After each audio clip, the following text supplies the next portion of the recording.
વહાલા વિદ્યાર્થી મિત્રો, નમસ્કાર. ઓનલાઈન વર્ગખંડની અંદર આપ સૌનું ફરી એક વખત હાર્દિક સ્વાગત છે. તમે બધા જ સ્વસ્થ રહો, મસ્ત રહો, તંદુરસ્ત રહો એવી અંતરથી ઈશ્વરને પ્રાર્થના છે. આજે આપણે હિન્દી વિષય ભણવાના છીએ અને એમાં પણ એક સરસ મજાનો પાઠ છે, એક યાત્રા યહ ભી. એક યાત્રા આ પણ એ સરસ મજાનો પાઠ છે જે રામદરસ મિશ્રજીએ લખેલો છે. એનો આજે આપણે અભ્યાસ કરીશું. તો ચાલો સૌ પ્રથમ આપણે રામદરસ મિશ્ર એટલે કે પાઠના લેખકનો પરિચય મેળવીએ. રામદરસ મિશ્ર જન્મ સન 1924. એમનો જન્મ 1924 થયો હતો. रामदरस मिश्र जी हिंदी साहित्य के प्रथम कोटि के साहित्यकार है. रामदरस मिश्र हिंदी साहित्यના પ્રથમ પંક્તિના સાહિત્યકાર છે. आपने आपने मतलब તેમણે कहानियाँ, काव्य एवं उपन्यास आदि क्षेत्रों में अपनी कलम चलाई है. એમણે શું શું લખ્યું છે? કહાનિયા વાર્તાઓ, કાવ્ય કવિતાઓ અને ઉપન્યાસ આ બધા જ વિષયોમાં એમણે પોતાની કલમ ચલાવી છે, એટલે કે લખ્યું છે. આપકે બહુચર્ચિત ઉપન્યાસ હે, એમના બહુચર્ચિત થયા હોય તેવા ઉપન્યાસ. ઉપન્યાસ એટલે નવલકથા, આપણે જેમ ગુજરાતીમાં નવલકથા એવી રીતે ઉપન્યાસ. તો ઉપન્યાસ બે ખૂબ ચર્ચિત છે. કયા કયા? જલ તૂટતા હુઆ और पानी के प्राचीर, આ બંને એમના પ્રસિદ્ધ उपन्यास है. और उनके कविता के संग्रह भी है. देखिए यहाँ पे नाम दिए गए हैं: बेरंग, बेनाम चिट्ठिया, पक गई है धूप, जुलूस कहाँ जा रहा है, आम के पत्ते. यह सभी जो है उनके प्रमुख काव्य संग्रह है. એટલે કવિતાના સંગ્રહોના આ બધા નામ છે. ત્યારબાદ એણે કહાની સંગ્રહ પણ લખેલા છે, જે અહીં આપેલા છે: ખાલી ઘર, બસંત કા એક દિન, 61 કહાનિયા. 61 કહાની, કહાનીનો સંગ્રહનો, વાર્તા સંગ્રહનો આ ગ્રંથ છે, એટલે આવી આવી બધા નામ છે. મેરી પ્રિય કહાનિયા, મારી પ્રિય વાર્તાઓ. તો આવા બધા એમના ગ્રંથો છે. હવે વાત કરીએ એમના સન્માન કે પુરસ્કારની, તો આમ કે પત્તે જે કાવ્ય સંગ્રહ છે એને વ્યાસ સન્માનથી સન્માનિત કરવામાં આવ્યો હતો. ત્યારબાદ હિન્દી અકાદમીમાં શિખર સન્માન અને ઉત્તર પ્રદેશ હિન્દી સંસ્થાનમાં ભારતીય પુરસ્કારથી એમને સન્માનિત કરવામાં આવ્યા હતા. પાઠની વાત કરીએ તો एक यात्रा यह भी.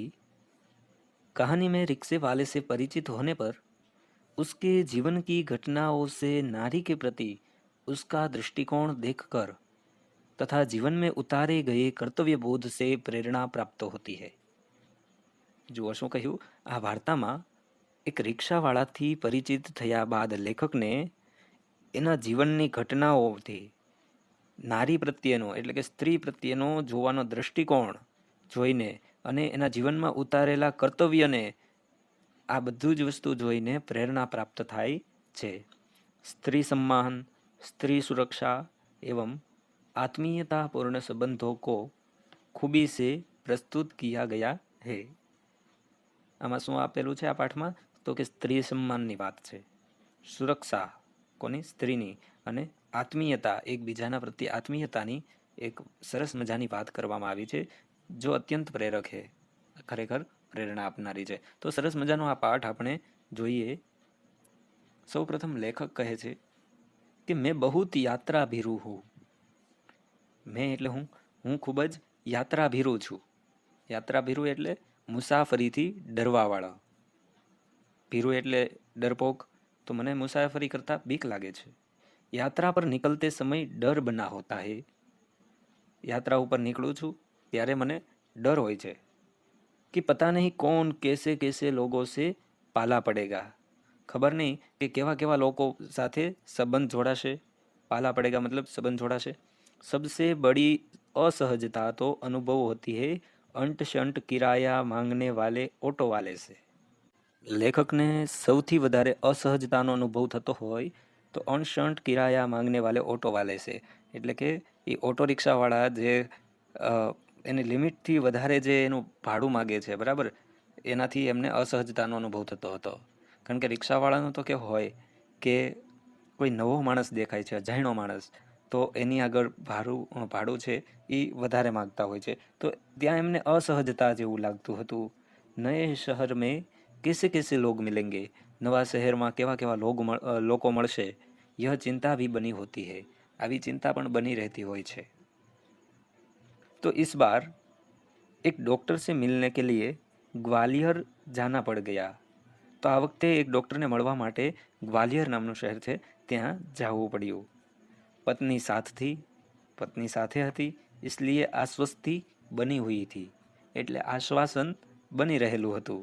સ્ટેશન પર ઉતરતે ही ઓટો વાલે પીછે પડ ગયે. જો લેખકને તો એનાથી જ નફરત છે, અને સ્ટેશન પર ઉતર્યા અને ઉતરતાની વેત જ ઓટોવાળા પાછળ પડી ગયા. હમ ચૂપચાપ આગે બઢતે રહે, અમે ચૂપચાપ આગળ વધતા રહ્યા. એક નવયુવક ઓટોવાલા સાથ લગ ગયા. એક નવયુવક ઓટોવાળો હતો એ પાછળથી સાથે લાગી ગયો. હમ કુછ બોલે બિના આગે બઢતે રહે કે ઉસકી આવાજ આવી. પણ અમે કાંઈ બોલ્યા વગર આગળ વધતા જ રહ્યા ત્યાં એનો અવાજ સંભળાયો. બાબૂજી, આપ આખિર કहीं જાઓગે ही और कोई ऑटो करेंगे ही, तो फिर मेरा ऑटो क्यों नहीं? શું કહે છે કે બાબુજી, તમે ક્યાંક તો જઈશો જ અને ઓટો તો કરશો જ, तो પછી મારી ऑटो रिक्शा કેમ नहीं? उसकी जीद और आवाज़ में कुछ ऐसा आकर्षण महसूस हुआ कि मैंने स्वीकृति दे दी. એની આ જીદ, એના અવાજમાં એવું આકર્ષણ થયું કે મેં એને હા પાડી દીધી. વહ પ્રેમ ભરી બાतें કરતા રહા, અને રસ્તામાં એ પ્રેમ ભરી વાતો એ કરતો રહ્યો. હમે ડૉક્ટર કે યહાં પહોંચા દિયા, અને અમને ડૉક્ટરની પાસે પહોંચાડી દીધા. કારણ કે ગ્વાલિયર શહેરમાં ડૉક્ટરની વિઝિટ લેવા માટે જ આવ્યા હતા લેખક, તો ત્યાં પહોંચાડી દીધા. उसके द्वारा बताए वांछित पैसे देकर डॉक्टर के घर की कॉल बेल बजाई. એણે જેટલા રિક્ષાવાળાએ જેટલા કહ્યા વાંછિત પૈસે, વાંછિત એટલે માગ્યા મુજબના પૈસા આપી અને ડૉક્ટરના ઘરની ડોરબેલ વગાડી. જ્ઞાત હુઆ કે ડૉક્ટરને ક્લિનિક કી જગહ બદલ દી હૈ. ખબર પડી કે ડૉક્ટરે પોતાનું જે ક્લિનિક હતું એની જગ્યા બદલી દીધી છે. ઓટોવાલા બિના હમારે કહે હમારા ઇંતજાર કર રહા થા. ઓટો રિક્ષાવાળો અમારા કહ્યા વગર પણ એ અમારી વાટ જોઈ રહ્યો હતો. हमें नई जगह पर पहुंचा दिया. मैंने पूछा कितने पैसे दे दूँ. અમને એ નવી જે જગ્યા હતી, ડૉક્ટરનું જે નવું ક્લિનિક બન્યું હતું ત્યાં પહોંચાડી દીધા. અને મેં પૂછ્યું કે કેટલા પૈસા આપું. તો રિક્ષાવાળો કહે છે, બાબूजी जो इच्छा है दे दीजिए, वैसे डॉक्टर के घर से यहाँ तक का किराया तो अतिरिक्त हो गया ना. બાબુજી, જે ઈચ્છા હોય એ આપી દો. આમ તો તમે જે પહેલાં ભાડું આપ્યું હતું તે બહુ થઈ ગયું છે એમ.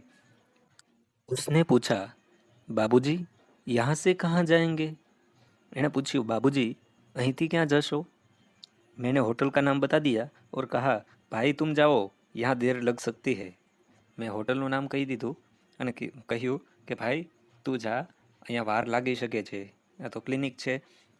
वह कुछ बोला नहीं. हम डॉक्टर के पास चले गए. એ કંઈ જ બોલ્યો નહીં.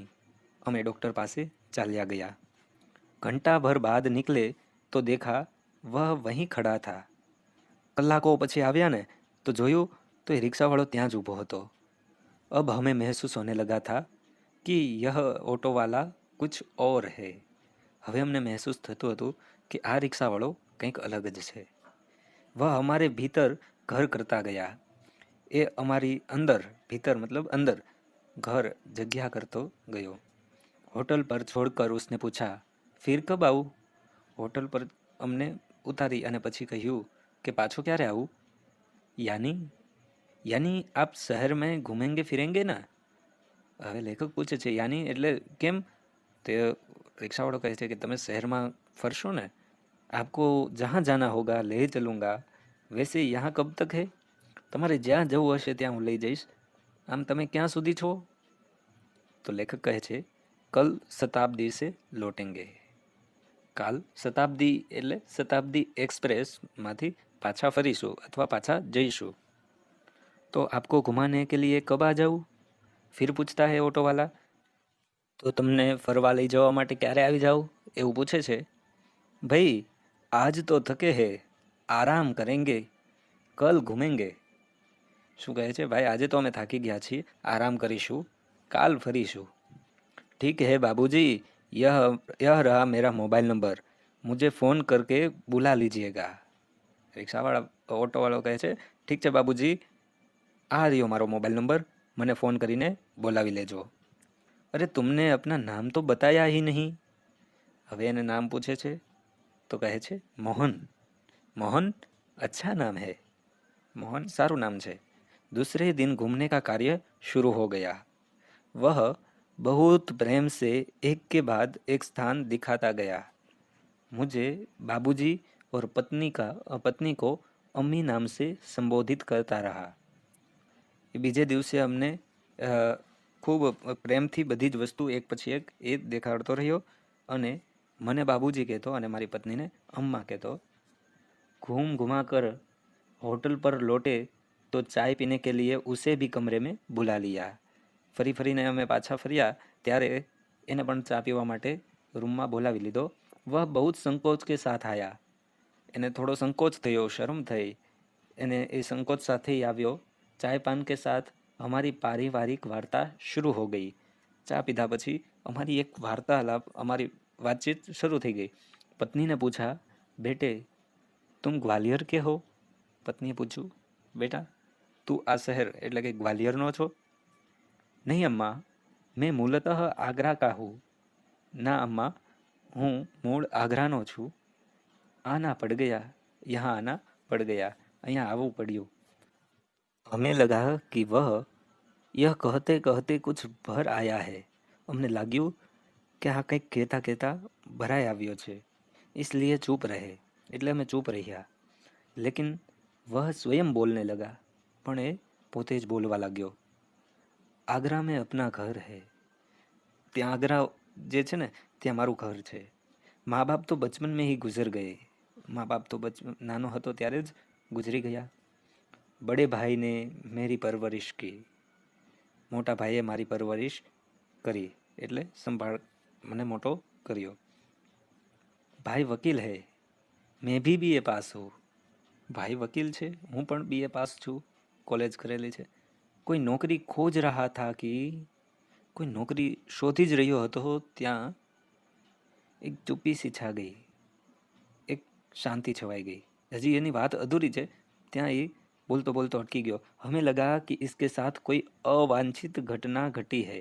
અમને લાગ્યું કે આની સાથે કોઈ અવાંછિત એટલે કે અઇચ્છનીય એવી કોઈ ઘટના બની છે.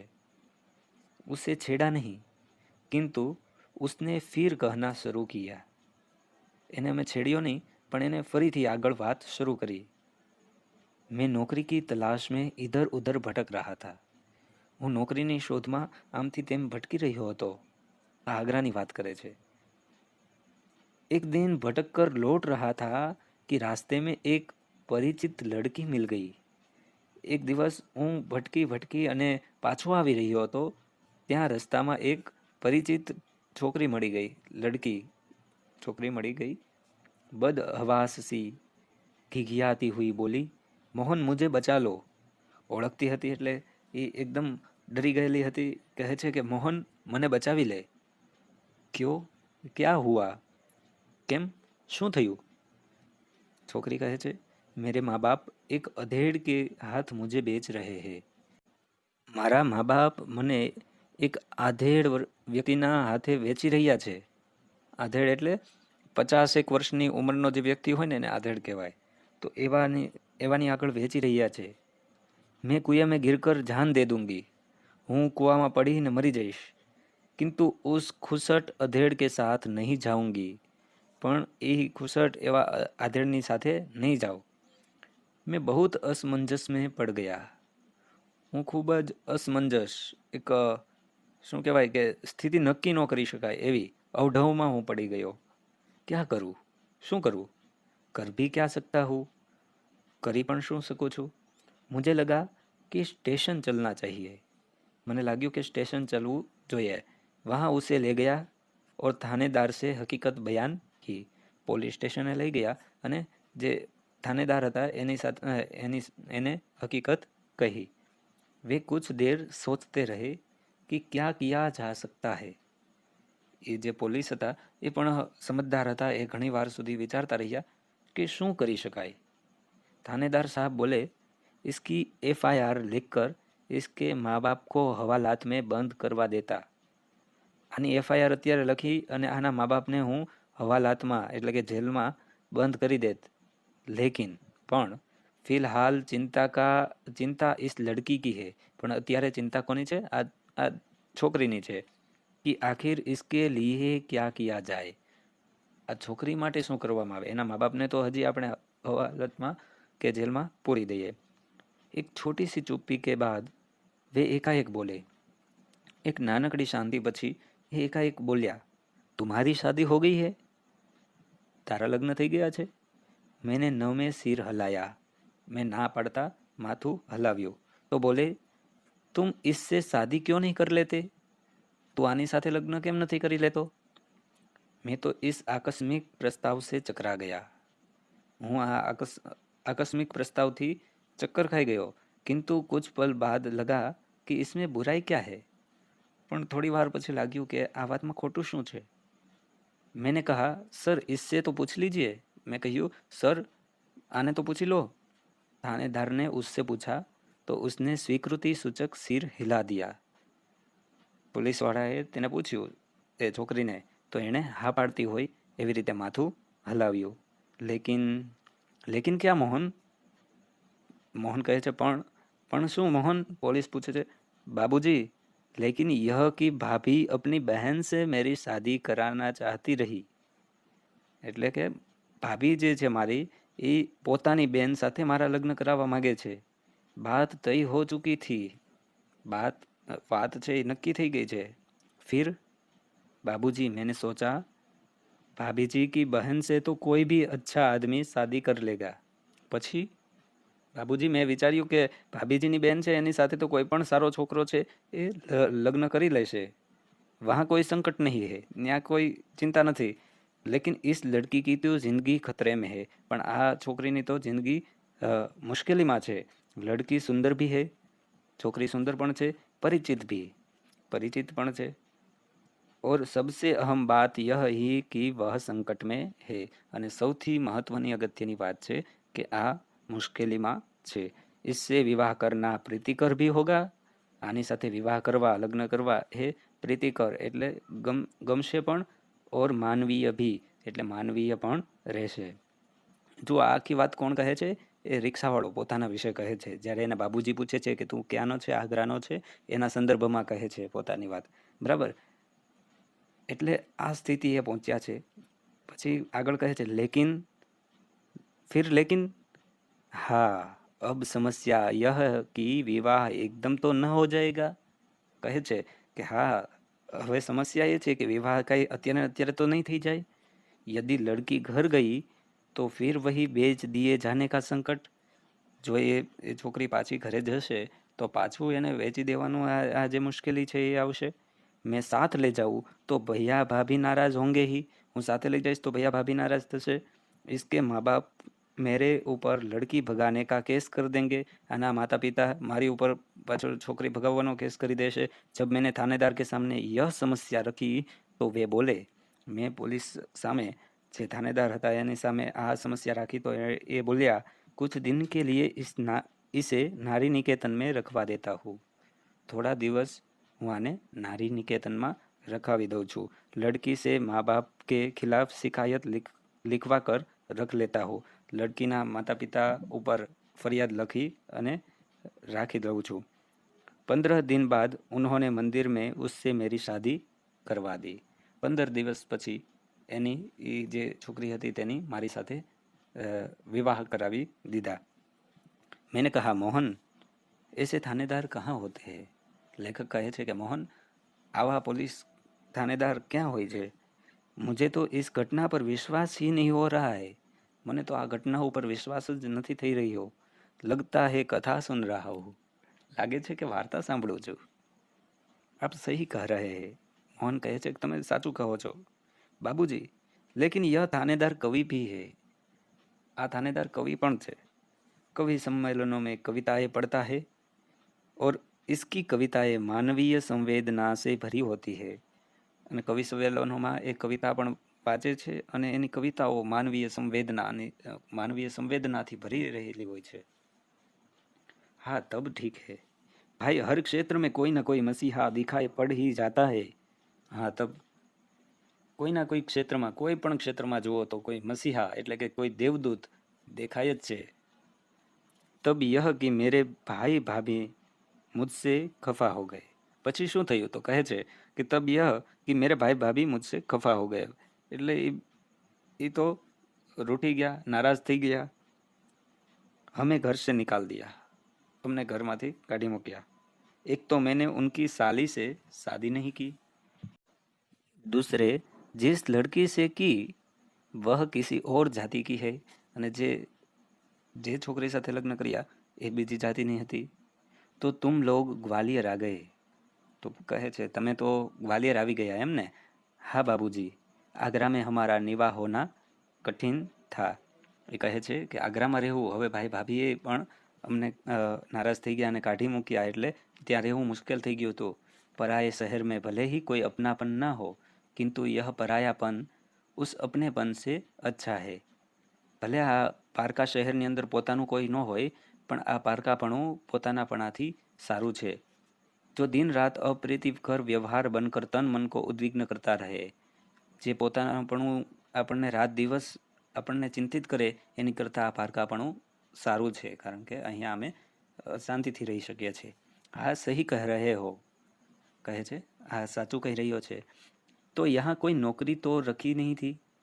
આગળ વાત કરે છે કે અહીંયા કોઈ નોકરી તો હતી નહીં, બસ ઓટો કા દામન થામ લિયા, બસ ઓટો લઈ લીધી, ઓટોનો છેડો લઈ લીધો, ઓર ઉસી કે સહારે ચલ રહા હું, અને એના સહારે જ જીવી રહ્યો છું.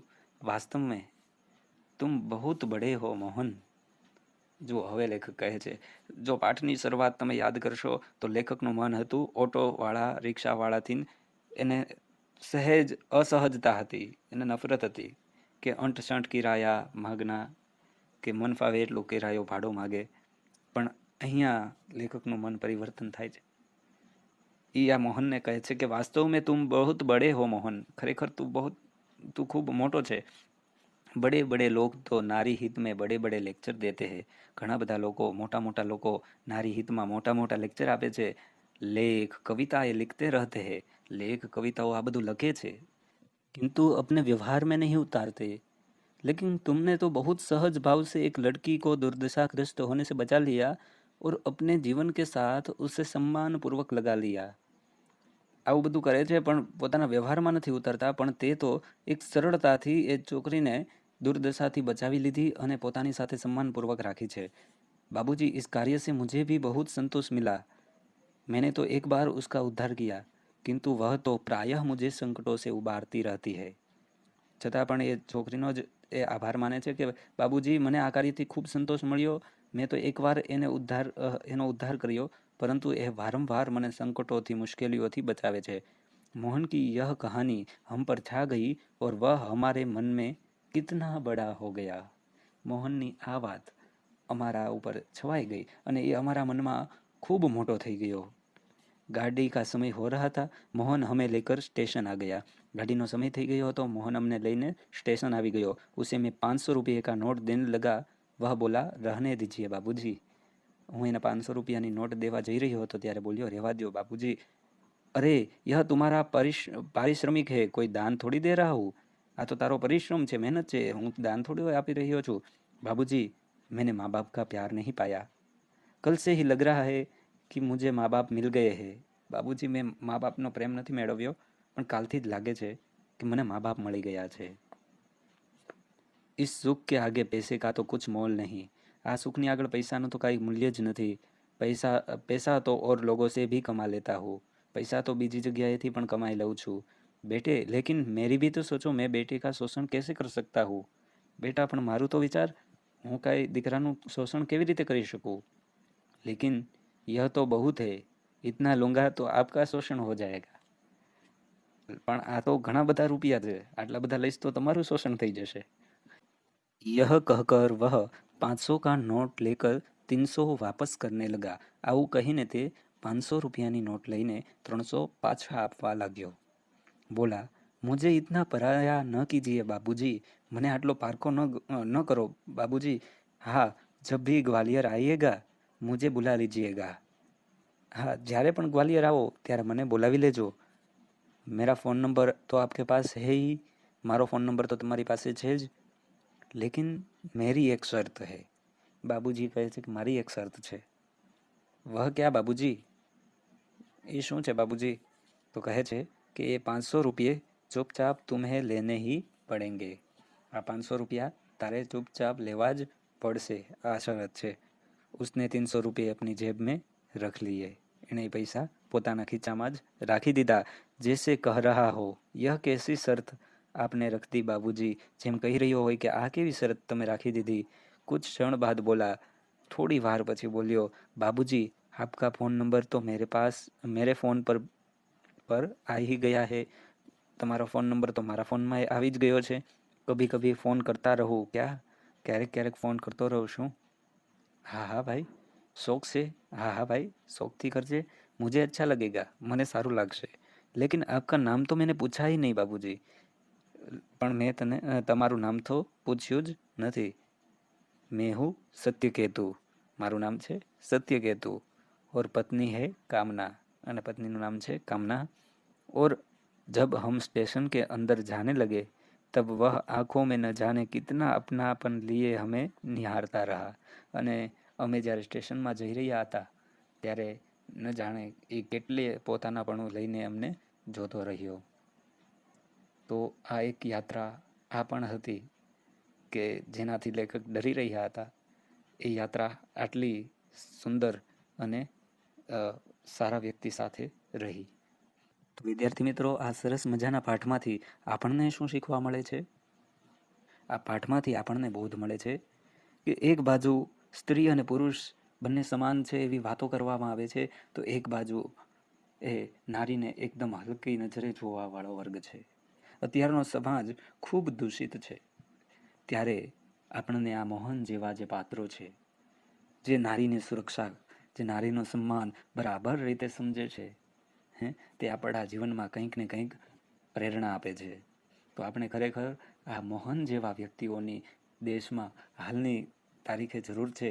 બાકી આ સમાજ ગમે તેટલો શિક્ષિત થઈ જશે, ગમે તેટલો ભણી જશે, પણ જ્યાં સુધી આ સંવેદના નહીં આવે, નારી પ્રત્યેનો પ્રેમ, એક અજાણ્યા વ્યક્તિ જે આવી રહ્યા છે અને એનામાં પોતાના માતા પિતાને જોવા આ સંવેદના જ્યાં સુધી નહીં બંધાય, ત્યાં સુધી આ સમાજનો ઉદ્ધાર નથી. તો આપણે એક સારા વિદ્યાર્થી તરીકે, સારા માણસ તરીકે, દેશના આદર્શ નાગરિક તરીકે એક સંકલ્પ લઈએ કે આપણામાં પણ ક્યાંક ને ક્યાંક મોહનને જીવંત રાખીશું.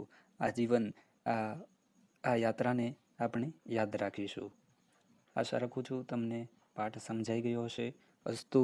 જય હિન્દ, જય ભારત.